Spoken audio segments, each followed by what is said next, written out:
I see you, fellow Insomniacs. This is for you.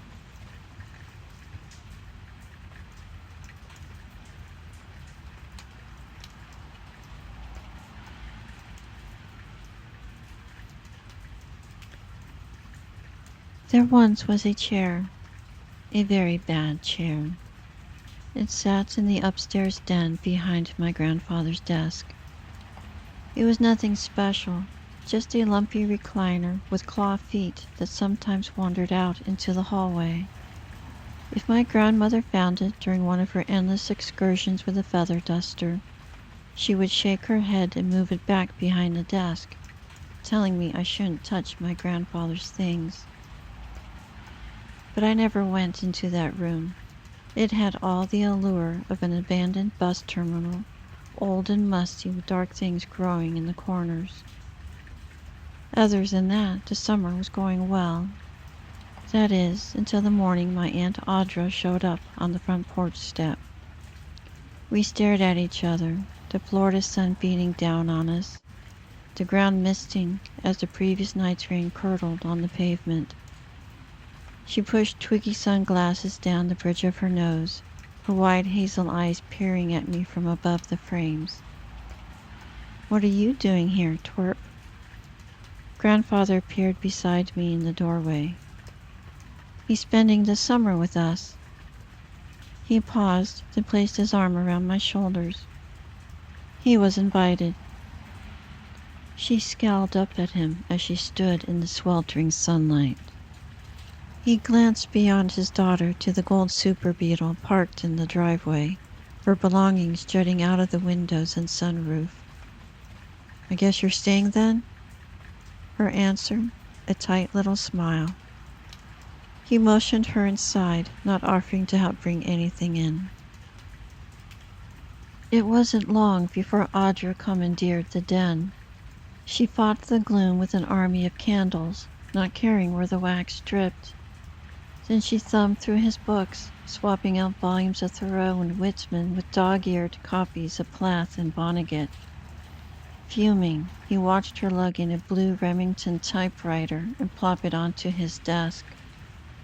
Then, the last bit of heresy, she claimed the recliner, clutching the armrests as she stared into her father's eyes. "That's my chair," he said. "Is it?" Her lips parted, showing only the smallest glint of teeth. And so it went. My aunt, a blur of color, flitted about in brightly hued scarves and bell-bottoms, rainbow roach clips dangling from her hair. She declared she was writing a novel and was not to be disturbed under any circumstances. Her nights were spent huddled in the den, the clack and ding of the carriage return stretching into the wee hours. With each passing day, the chair's ire grew, developed a rotting fungal scent akin to the bottom of a compost heap. One night, the backrest sprang forward, trapping Audra inside. Her screams brought me running to pry her loose. She cursed as I struggled to pull her free. Together we forced a backrest into an upright position. "Why don't you use another chair?" I asked. She gave it a swift kick and sat down once again. "I decided long ago it's either me or the chair. Father has to choose who is more important." She put a new sheet of paper into the typewriter. "Now beat it, I'm busy." And so the days went. Every morning, Audra stumbled off to bed, leaving Grandfather to clear the clutter from his desk, uttering choice words as he did so. Then, when every trace of his wayward progeny was gone, he sat down and read the newspaper, the chair acclimating to his thin frame like a hug. One morning, Audra marched into the den. She had a brilliant idea and demanded to use the typewriter before her muse was gone. Grandfather tossed a notepad and pen at her.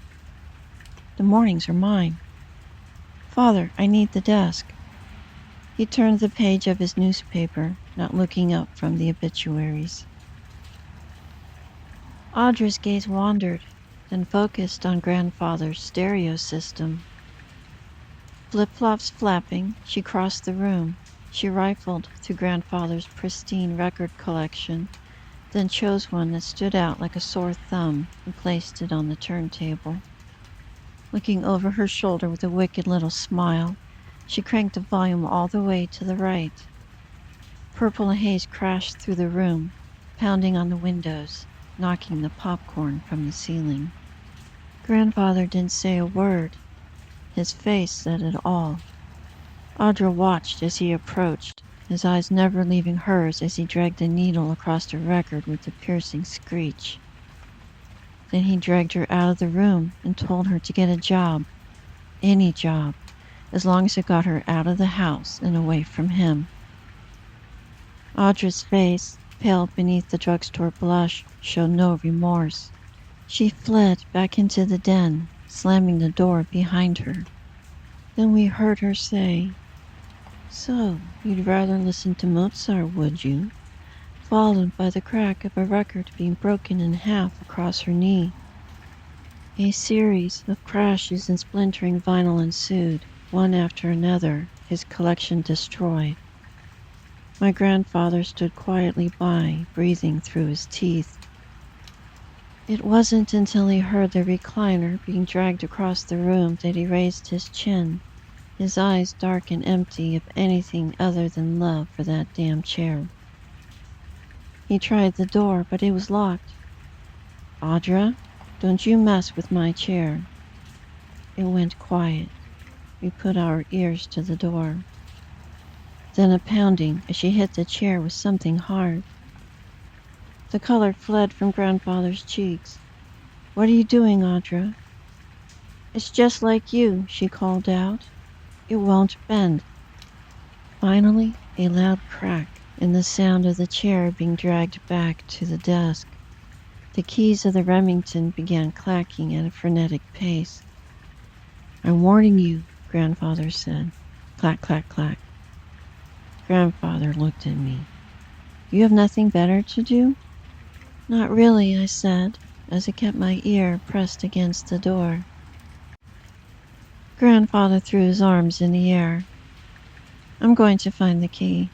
He trudged away, his elbows jutting out like an angry marionette as he walked. The typing stopped. Muffled obscenities reached beyond the door. The floor shook as something heavy, something with wooden toes, jumped up and down. That's when the screaming began. "Aunt Audra?" I tried the door. It remained locked. Grandfather came running up the stairs. He fumbled with his keys. The screaming stopped. He jammed a key in the lock. It didn't turn. I saw the sweat forming on his forehead as he tried again. He opened to a silent room. "Pumpkin, are you okay?" he whispered. The den was empty. We found the typewriter wedged sideways into the wastebasket beside the desk. Grandfather searched the room. He opened the closet, finding nothing but winter coats and a stack of ancient board games. He tried the window, but it was locked from the inside. Meanwhile, I stood by the chair, my hand over my mouth. "What is it?" he asked. He followed my outstretched hand and saw Audra's scarf wedged between the cushions. I yanked out the remaining fragment and held it up, the bite marks obvious even to my young eyes. "We never found her. The police said she probably ran away and left it at that. But we knew. The chair had eaten her, even if grandfather would never admit it." Grandmother remained in denial, convinced that her daughter would someday return. To make up for it, grandfather did the unthinkable. He bought her a parakeet. Ecstatic, grandmother named it Esme and placed it in a gilded cage in the downstairs living room, where it tweeted all freaking day. If we thought the drama would end with Audra's disappearance, we were wrong. The chair refused to stay behind the desk. Most days it sat in the middle of the den on the Persian carpet, facing the hall door. The only bright side was that grandmother stopped blaming me. I think a part of her knew, but refused to accept that the chair was evil. Instead, she placed it behind the desk with care, and then left on the pretense of having to clean or bake something. After all of this, I spent more time outside, but soon discovered that I couldn't escape its hungry gaze even in the false security of sunlight. I'd be playing in the backyard, only to look up and see the chair in the den window, staring at me between the chintz curtains, its armrest quivering. At night, it took to clumping down the hallway, only to stop in front of my room. The creak of worn hinges opening and closing, salivating at my door, kept me paralyzed under the blankets until morning. When I told grandfather, he would hear nothing of it, his beloved chair beyond reproach.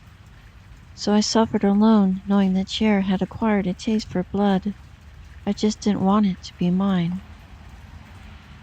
It came to a head one Sunday morning before church. Grandmother walked into the living room to check on Esme. We both heard her scream. Grandfather ran in. He found the cage sideways on the floor, the door smashed open with no parakeet in sight.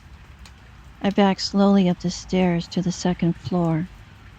Wooden toes wrapped around my ankle. I spun around.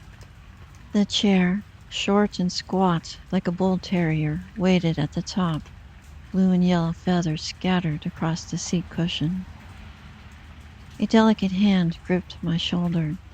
Grandmother stood behind me, angry tears streaming down her face. She had seen the light. The chair had to go, and it had to go now. The next day, a truck showed up to take the chair away. The house seemed lighter after it was gone. I thought that perhaps my summer would be saved. But being 9 and stupid, I was so wrong. That night I heard a thump outside my door. I walked across the floor in bare feet. Who's there? There was a tapping, a squeak of worn hinges. I peeked out into the dark hallway, seeing nothing. Perhaps it was all in my head. Then a scrabble of wooden claws against the floor. A shadow detached itself from the wall and moved around the corner toward the den. I locked my door and spent the rest of the night in my closet. I finally fell asleep, but my grandmother's shrill voice woke me at dawn. You love that damn chair more than you love me. But dearest, my grandfather said, I have no idea how it got here. You saw them take it away. I've had it. A door slammed. I walked to the den. Grandfather was sitting in the chair with his newspaper and a cup of Earl Grey. He did not look unhappy. He glanced up at me. Do you need something? The chair's brocade cushions melded to my grandfather's body, spreading across his arms like a cocoon. It rippled, breathing in the morning sun. No, I took a step back. Just wanted to say good morning. Good morning. He took a sip of tea. The door swung shut. My grandmother left him that day, taking me with her. I learned later that she took all his money, but he kept the house. I wrote to him over the years, but he never responded. No one was more surprised than I was when grandfather left the house to me in his will. I was newly married to a kind wife whom I didn't deserve.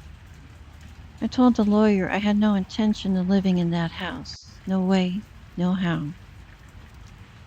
The lawyer said that was fine, but there was a provision that I had to visit the house at least once before selling.